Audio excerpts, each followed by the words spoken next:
You want me to move in with you? Yeah. I mean,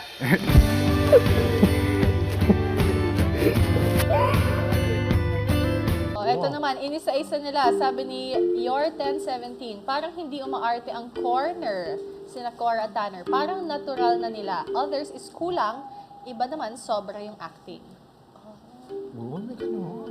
Pwede rin kasi, Actually, maganda nga yung chemistry nahulog nila. si Cora, tapos parang sinara ni Tanner. Effortless.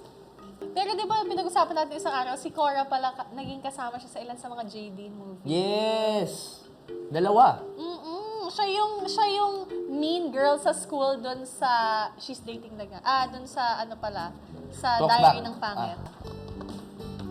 maalala.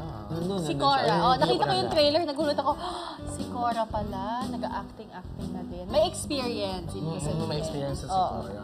Buckleys are actors and they proved 8.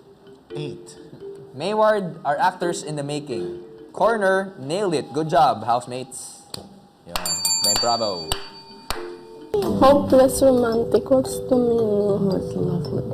Ilang beses ka na bembang, kahit ilang beses sinasabi ng mundo it's hopeless. Walang totoong love. Hindi yan totoo. Tayo, kahit anong mangyari sa atin, we will believe in love. Isn't that hopeful romantic? Sana. Pero hopeless romantic is, wala pa rin akong asawa pero I still believe. No, hopeless, they use hopeless because, like, you can't be cured. Yung mga tao pala na-love tapos hindi successful. Tawag sa kanila hopeless romantic, hindi. Just, Well, when you believe in love talaga, kahit na nasaktan ka na, yun ang hopeless romantic. may mga tao that can't stop thinking about love kahit may mga ibang dapat gawin. Hopeless romantic. When you love love. I think Sis, I love love. I love love. Ang love ba? Swerte-swerte, hindi. Yep. You will know one day kapag naramdaman mo na. Yung first heartbreak daw yung pinakamasakit, Ate Cora. It's true.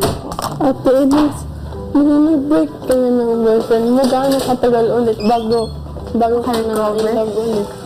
Sorry, Buckleys 3 points, Corner 2 points, at Ginong naman ang 1 point. Pero yung matagal na yun, andito pa rin. But that... Sa akin harap-harapan na hindi mo na ako mahal.